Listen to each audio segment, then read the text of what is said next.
Welcome to AP news 5. గత 11 రోజులుగా టెక్కెలలో జరుగుతున్న దువ్వాడ కుటుంబ పరిణామాల నేపథ్యంలో దువ్వాడ శ్రీనివాస్ కుటుంబ కథా చిత్రం రోడ్డున పడడానికి కారణమైన దివ్వల మాధురి గత రాత్రి సమయంలో దువ్వాడ శ్రీనివాస్ ఇంట్లోనే ప్రవేశించిందని, ప్రస్తుతం ఆవిడ ఇంట్లోనే నివాసం ఉంటుందని దువ్వాడ వాణి అనుమానాస్పదం వ్యక్తం చేస్తున్నారు. పోలీసులు వెంటనే దువ్వాడ శ్రీనివాస్ నివసిస్తున్న ఇంటిని అదుపులోకి తీసుకుని ప్రతి గదిని క్షుణ్ణంగా పరిశీలించి దువ్వాడ శ్రీనివాస్, ఆయన భార్యగా దువ్వాడ వాణి కుమార్తెలు తప్ప వేరొక వ్యక్తి ఇంటిలో ఉండకుండా చూడాలని ఆమె మీడియా ద్వారా పోలీసులకు విజ్ఞప్తి చేశారు. నిన్నటి వరకు మీడియాకు అనుమతి ఇచ్చిన దువ్వాడ శ్రీనివాస్ ఈ రోజు ఎవరికీ లోపలికి వెళ్లడానికి అనుమతి ఇవ్వడం లేదని, ఇంటిలో ఉన్న ప్రతి ఒక్కరూ పగడ్బందీగా బందోబస్తుగా మూసివేశారని, దీనిపై తనకు పూర్తిగా అనుమానంగా ఉందని పోలీసులు క్షుణ్ణంగా పరిశీలించి వెంటనే చర్యలు తీసుకోవాలని ఆమె తీవ్ర ఆవేదన వ్యక్తం చేస్తున్నారు. రాత్రి 9-10 గంటలకి మాకు చిన్న అనుమానాలు వచ్చాయండి. ఏదో జరుగుతుంది, సంథింగ్ జరుగుతుందనే నైటే నేను సిఐ గారికి చెప్పడం జరిగింది. సార్, ఏదో నాకు అనుమానం ఉంది, ఇక్కడ ఏదో జరుగుతుంది అనేది, నేనేదో ప్రాబ్లంలో పడుతున్నాను అనేది సిఐ గారికి చెప్పడం జరిగింది.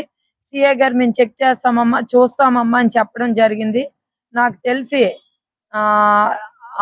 దివ్వల మాధురి అనే వ్యక్తి రాత్రి 2 ఈ ఇంట్లోకి ఎంటర్ అవడం జరిగింది అనేది నా అనుమానం అండి.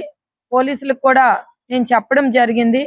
దయచేసి ఇంటిని చెక్ చేయండి, ఆవిడ ఇంట్లో ఉందని కూడా నాకు అనుమానాలు ఉన్నాయని కూడా చెప్పడం జరిగింది. ఎందుకనంటే నిన్నటి వరకు మీడియాని అలౌ చేసిన ఆయన ఈ రోజు నుండి ఇంటిలోకి మీడియాని కూడా అలౌ చేయడం లేదు. అన్ని కూడా రూమ్స్ అన్ని కూడా పకడ్బందీగా ఆయన ఉంటున్న రూమ్స్ అన్ని కూడా క్లోజ్ చేశారు. పోలీస్ వారికి నేను ఒకటే రిక్వెస్ట్ చేస్తున్నానండి, నేను నా పిల్లలు రోడ్డు మీద పడిపోయే పరిస్థితి ఉన్నది.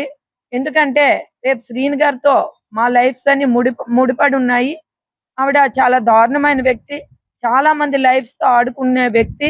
ఆవిడ మీడియాలో మీరు అందరూ గమనిస్తున్నారు, ఆవిడ అన్ని వదిలేసి ఆవిడ బిహేవ్ చేస్తుంది. నేను ఈ సబ్జెక్ట్ ని పక్కతో పట్టుకున్నా మీడియా వాళ్ళకి నేను ఒక్కటే విజ్ఞప్తి చేస్తున్నానండి, ఎట్టి పరిస్థితుల్లో పోలీసులు వారు మా ఇల్లుని వాళ్ళ కస్టడీలోకి తీసుకొని ప్రతి ఒక్క రూమ్ ని చెక్ చేస్తూ నాకు గాని, శ్రీని గారికి గాని, నా పిల్లలకు గాని ఫుల్ గా సెక్యూరిటీ ఇవ్వాలనేది నేను కోరుకుంటున్నానండి. మూడో వ్యక్తి ఆ ఇంట్లో ఉండకూడదనేది దయచేసి మీ అందరికీ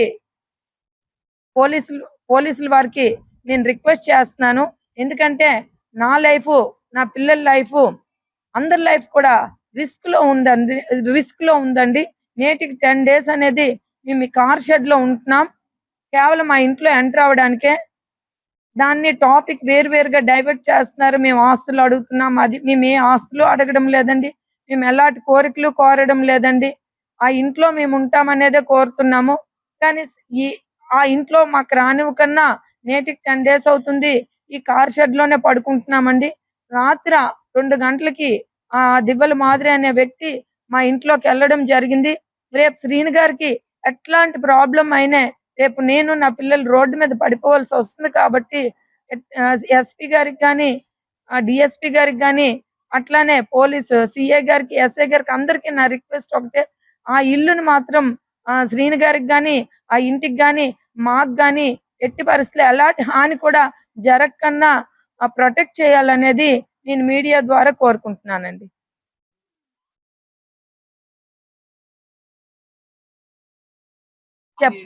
నేను చెప్తున్నాను కదండి, శ్రీని గారు పదే పదే తప్పుడు సమాచారాన్ని, ఆయన వీక్నెస్ ఒకటి ఉందండి. ఆ వీక్నెస్ ఏంటి అనేది నాకు అర్థం కావడం లేదు.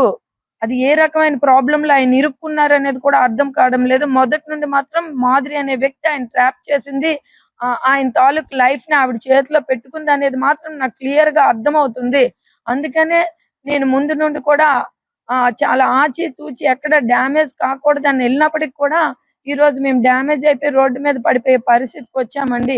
సడన్ గా ఆవిడ రాత్రి 2 మాత్రం ఈ ఇంట్లో ఎంటర్ అయ్యి ఒక మీడియాని కూడా ఆవిడ రిలీవ్ చేయడం జరిగింది.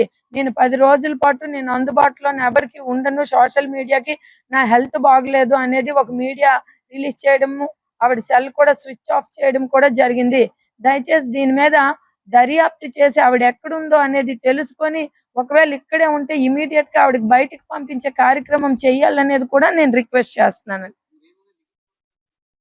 నేను లిఖితపూర్వకంగా ఎక్కడ ఫిర్యాదు చేయలేదండి. రేపు నేను లిఖితపూర్వక ఇన్ రిటర్న్ కూడా ఇస్తాననేది కూడా పోలీసుల వారికి కూడా చెప్పడం జరిగిందండి.